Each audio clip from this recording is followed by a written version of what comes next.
నెమ్మదిగా నడు మావా కుట్లు నెమ్మది కూర్చో. హాస్పిటల్ ఏం చెప్పారు?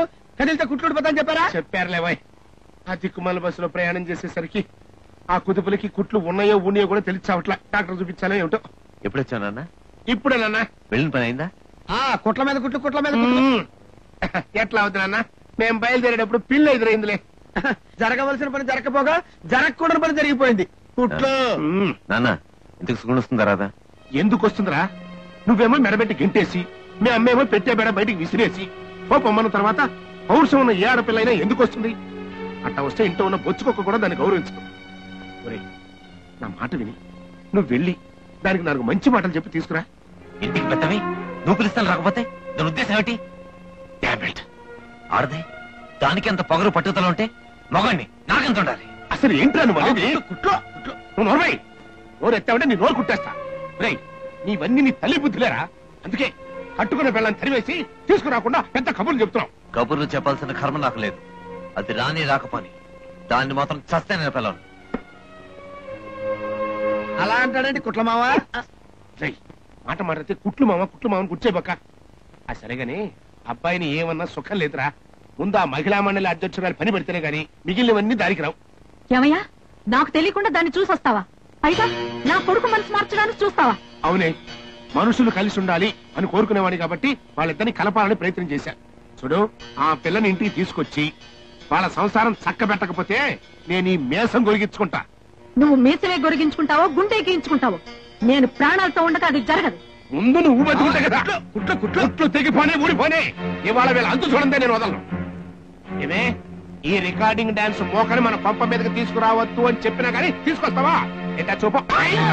నన్నే కొడతావా? నిన్నేం చేస్తానో చూడు. నువ్వు సంగతి చూసుకో. ఆగో ఎక్కడికి పారిపోతున్నా?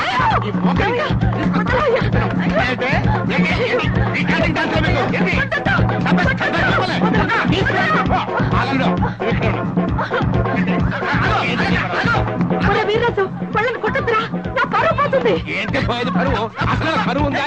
ఏమయ్యా పళ్ళని వదులు, లేకపోతే పోలీసులు పట్టిస్తా. వాళ్ళు వచ్చి పట్టుకోవడం ఎందుకే? నిన్ను చంపి నేను జైలుకి వెళ్తా. అల్లుడు ఇలా సంగతి చూడు. ఏంటో బాగుంటుంది. ఈయన కుటుంబ నియంత్రణ ఆపరేషన్ చేయించుకున్నాడు కదా, జాగ్రత్తగా ఉండొద్దు. ఆయన కావాలని చేయించుకోలేదండి, ఎవరో పట్టుకుని చెప్పకుండా చేశారు. జాగ్రత్తగా ఉండమని కూడా చెప్పారనుకోండి. బియ్యం పప్పు పళ్ళు ఇచ్చి మరీ చెప్పారండి. మరి అయితే ఈయన పైనుంచి కిందికి ఎందుకు దూకాడు? కింద నుంచి పైకి దూకలేడు గనక. ఏంటండి ఆ ప్రశ్నలు? ఏదో ఆవేశంలో దూకాడు, పైనుంచి కిందకెందుకు దూకాడు, కింద నుంచి పైకి ఎందుకు దూకాడు అని అడుగుతారు. దాని వలన జరగరానిది జరిగిపోయింది. ఏమడే నాకు అసలు విషయం చెప్పకుండా మీలో మీరు చర్చించుకుంటారంటే? ముఖ్యమైన నరం కట్ అయింది. మీరు సంసార సుఖానికి పనికి రారు. ఏంటో మామ యాదవ జీవితం. కుట్లో చెప్పు తీసుకొడతా. ఇంట్లో అందరూ బద్దకస్తులు దొరికారు. ఒక్క సామాన్ సరిగ్గా ఉండదు, చూసే దిక్కు లేదు. ఏంటి అటన్నిటి బయటపడేసి వస్తున్నా? తీసిపోయిన బల్బులు ఎక్కడ పారేస్తారు? ఒక్క నిమిషం మామ. నీకేమైందిరా?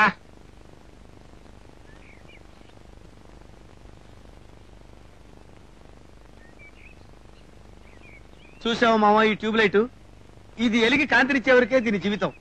మాడిపోయిందంటే ఇస్త్రీ అవతల పడేస్తారు. ముఖ్యంగా నీ జీవితం కూడా అంతే. ఏంట్రా నీ వరస చూస్తుంటే నా ఆపరేషన్ మీద ఏదో డబుల్ మీనింగ్ కొడుతున్నట్టుగా ఉన్నవే. చంప పగల కొడతా. నమస్తే సారు. ఈ దినం ఆయుధ పూజ. మీరు వచ్చి రిత్సాలకు జర పూజ చేయండి. మా మామ రాలేడండి. ఏ మొన్న ప్రభుత్వ ఆసుపత్రిలో ఆవేశపడక మామ కుట్లు. అసలు ఏం జరిగిందంటే అండి. ఏంట్రా జరిగింది గాడి గుడ్డు? రేయ్ నేను రాలేనండి. ఏంది ఇవాళ పెద్ద సార్ ఏదో పోగొట్టుకున్నట్టున్నాడే. ఏంట్రా పోగొట్టుకుంది? ప్రతి ఎదవా వచ్చి పోగొట్టుకున్నారంట. అంతే ఆయన ఏదో కుట్లతో బాధపడుతుంటే నాన్న ఆ రోజు మన ఇంటికి అన్నయ్య వదిన ఇంటర్వ్యూ చేయడానికి వచ్చారు చూడు, అదే నాన్న ఆదర్శ దంపతులు పోటీ వాళ్ళు. అన్నయ్య వదినకి బహుమతి ఇస్తారట, తిరుపతి వచ్చి బహుమతి తీసుకోవాలట. ఇదిగో చూడు టెలిగ్రామ్ ఇచ్చారు చూడు. కరెక్ట్ టైంకి వచ్చావురా. ఈ బహుమతి తీసుకునే సాగుతో అన్నయ్యని వదిలిని కలిపేయచ్చు. నువ్వెన్నైనా చెప్పు, నాకు వాళ్ళిద్దరు కలుస్తారని నమ్మకం లేదు. అబ్బా అలా అనక లక్ష్మి. నాన్న బాబా ఇద్దరు అన్నయ్యని తిరుపతి తీసుకురావడానికి ప్లాన్ చేస్తున్నారు. నేను ఎలాగైనా వదిన ఒప్పించి తిరుపతి వెళ్ళేటట్టు చేశాను అనుకో, అక్కడ వాళ్ళిద్దరు కలుసుకుంటారు, కలిసిపోతారు. విడాకుల నోటీస్ పంపించిన మీ అన్నయ్య అంత తొందరగా కలుస్తాడని నమ్మకం లేదు. ఏమిటి విడాకుల నోటీసా? అవును. ఏది? ఇదిగో చూడు.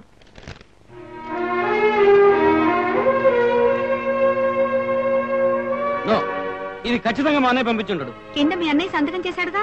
ఇదంతా మా అమ్మ ఎత్తేవో అనిపిస్తుంది. ఇంతకీ వదిన పేపర్లు చూసిందా? లేదు, ఇప్పుడే వచ్చింది. నేను తిరుపతి రావడం ఎందుకు బాబు? ఇంటర్ కాలేజ్ కాంపిటీషన్ లో నాకు ఫస్ట్ ప్రైజ్ వచ్చింది వదిన. తిరుపతిలో ఫంక్షన్ చేసి ఆ ప్రైజ్ ఎక్కడ ఇస్తా ఉన్నారు. పేరెంట్స్ తీసుకురమ్మన్నారు వదిన. అయితే మీ అమ్మా నాన్నని తీసుకెళ్ళు. నేనెవరిని బాబు అక్కడికి రావడానికి? వదిన, మేము నీలో నిజమైన అమ్మని చూస్తున్నాం. నీకు నా మీద కొంచెం ప్రేమ ఉన్నా సరే నువ్వు నాతో తిరుపతి వచ్చి తీరాలి. నువ్వు రానంటే నేను కూడా తిరుపతికి వెళ్ళను, ఆ ప్రైజ్ తీసుకోను. అక్క అంత ఇదిగా చెప్తున్నాడు కదా, మనం తిరుపతి వెళ్దాం అక్క. అక్క నీకు పెళ్ళైన తర్వాత వెంకటేశ్వర స్వామి దర్శనం చేసుకుందామని నాన్న చాలా సార్లు అన్నాడు. వెళ్దాం అక్క. అక్క అక్క వెళ్దాం అక్క. ప్లీజ్ వదిన. సరే. ఒరే అబ్బాయి, ఆ రోజు ఒక మగభేతాళుడు ఆడభేతాళి వచ్చి నిన్ను ప్రశ్నల వర్షం కురిపించారు చూడు. వాళ్ళు నిన్ను మీ ఆవిడ్ని ఆదర్శ దంపతులుగా గుర్తించారట్రా. బహుమతి తీసుకోవడానికి రమ్మన్నారు. ఏం నాన్న, నేను ఒంటరిగా వెళ్తే ఎగతాళిగా ఉండదు? నువ్వు ఒంటరిగా వెళ్తే కదా ఎగతాళిగా ఉండదు. ఇద్దరు కలిసి వెళ్ళండి. కలిసి వెళ్ళడమా? ఏం నన్ను అర్థం లేకుండా మాట్లాడుతున్నావు? సుగుణ రానని చెప్పిందిగా. అందిరే బాయ్, నువ్వు మాత్రం అనవు. మన కుటుంబ గౌరవం మర్యాద పోకూడదని సుగుణకు కూడా ఉందిరా. అందుకే తను వెళ్తానని నువ్వు కూడా వస్తే బాగుంటుందని నాకు కబురు చేసిందిరా. చూడు, నువ్వు ఈ బహుమతి వంక పెట్టుకుని ఆ అమ్మాయి దగ్గరికి వెళ్ళి 2 మంచి మాటలు చెప్పి అమ్మాయి తీసుకురా. లేదు అన్న, నేను వెళ్ళను. రే, నిజం చెప్పరా, ఇది నీ మనసులోంచి వచ్చే మాటేనా? అవును, నేను మనస్ఫూర్తిగా అంటున్నాను. అర్థమైందిరా. అప్పుడేదో కోపంలో తొందరపడి ఉంటావని ఇప్పటిదాకా అనుకున్నాను.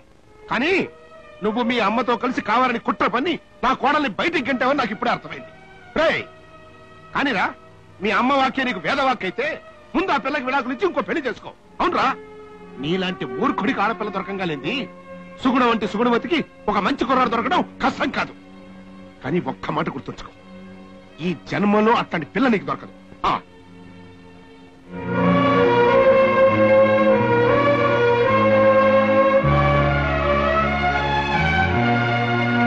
బాబు రవి, నా మాట వినరా. మీ నాన్న ఎక్కడో ఉన్న నీ పెళ్లంతో చేతులు కలిపి నిన్ను నన్ను విడదీయాలని చూస్తున్నాడు. చూడు బాబు, ఆ ఊరు వెళ్ళొద్దు. నా మాట వినరా. నా బంగారు తండ్రి కదా. శభాష్ బావా. ఏం చూసినా సుఖం లేదు. వాడు వెళ్ళిపోయాడు. నీకు డబ్బే కదా ముఖ్యం. లోపల నోట్ల కట్టలున్నాయి, నగలున్నాయి. వాటిని బాగా కావిలించుకుని పడుకో. వాడు వెళ్ళిపోతే ఏంటి? మిగతా పిల్లలతో హ్యాపీగా ఉంటాను. హ్యాపీగా ఉంటావో తాపీగా ఏడుస్తూ కూర్చుంటావో నా కళ్ళతో నేను చూస్తా. పదండ్రా. మీరెక్కడికి? మేము అన్నయ్యతో పాటు తిరుపతి వెళ్తున్నాం. విశ్వాసం లేని వెధవల్లారా. అమ్మనే కాదని వెళ్తారా? అందుకే కొడుకుల కన్నా కూతురే నయమంటారు. కూతురా? రోజా వచ్చేసే బావగాడా. నా మాట వినవే. వెళ్ళొద్దే రోజా. వీళ్ళంతా నా పిల్లలు, నా మాటకు ఎదురు చెప్పరు, నేను గీచిన గీటు దాటరు అంటే ఇప్పుడు అర్థమైందా వాళ్ళు ఎవరి పిల్లలు? చూస్తూ ఉండు. కన్న బిడ్డల కంటే ఎక్కువగా ప్రేమించిన నీ బొచ్చుకొక్క కూడా నిన్ను చీకొట్టి వెళ్ళిపోయే రోజు వస్తుంది. అప్పుడు దిక్కుతో అసక నా ఇల్లే, నా తండ్రే, నా బాబే అని పిచ్చెక్కిందల్లాగా ఈ కొంపలో గంతులేస్తావు. అవునయ్యా, పిచ్చెక్కిందల్లాగా నేనొక్కదాన్నే ఉంటాను. పండి, అందరూ పండి. నువ్వు కూడా పో. అందరూ కట్ట కట్టుకుని పండి. ఇంతవరకు మనం అనుకున్న పనులు అనుకున్నట్టుగా జరిగిపోయినరా. ఇప్పుడు వాళ్ళిద్దరినీ కలపాలనుకున్న ప్రయత్నం కూడా ఆ భగవంతుని దయ వల్ల జరిగిపోవాలి. అందుకని నీ వెళ్ళి అక్కడ సంగతులు చూసుకుంటా. ఇక్కడ మీ అత్త దెబ్బతిన్న పులిరా. ఏ క్షణంలో ఏ పథకమైనా వేయొచ్చు. దాని సంగతి నాకు బాగా తెలుసు కదా. అందుకని నువ్వు ఇక్కడుండి అత్త వేసిన పథకాలన్నీ దొంగ పిల్లిలా కనిపెట్టి నీకు జారేస్తా. అది నువ్వెక్కడికి రా. దొంగ పిల్లిని కదా గోడ పక్క నుండి కనిపెడతా. ఓహో, వదినా, రూమ్ రెడీ. సెకండ్ ఫ్లోర్ లో రూమ్ నెంబర్ 203. మీరంతా పైకి వెళ్ళండి, నేను ఇప్పుడు ఆటో పంపించేస్తాను. అక్క రూమ్ చాలా బాగుందక్క. ముందు స్నానం చేసి రెడీ అవ్వండి, బయలుదేరాలి.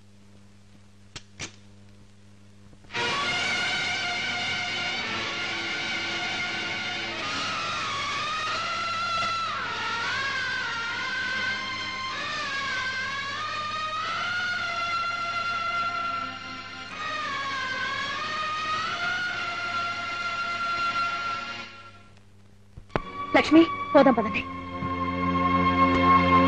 రూమ్ నంబర్ 203 ఎవరి పేరుతో రిజర్వ్ చేయబడింది? 1 minute. Ashoka sandalwood powder company వారు మిస్టర్ అండ్ మిసెస్ రవి పేర్ల మీద రిజర్వ్ చేశారు మేడం.